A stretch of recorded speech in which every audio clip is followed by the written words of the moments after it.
So the most important thing that comes out of this education, there are two things that I think. One is that our children know how to learn. That it's not all about filling them with every fact that they could possibly memorize and remember, because you and I know that we don't remember all those things that were taught to us. So we need to know, we want our children to know how to learn. And then the second thing is that we want them to love learning. And so this experience for us,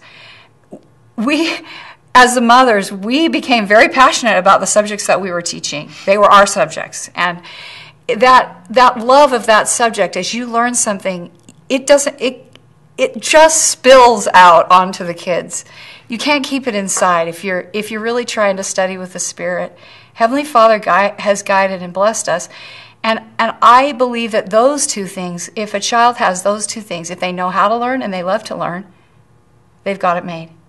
And they'll be able to do anything with the Lord's help. So I think those are really important things to remember.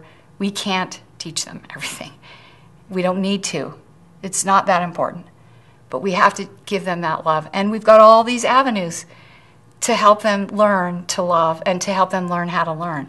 We can teach it through science or through history and through art and literature and music. And so I think that those are two things that definitely come out of this family school.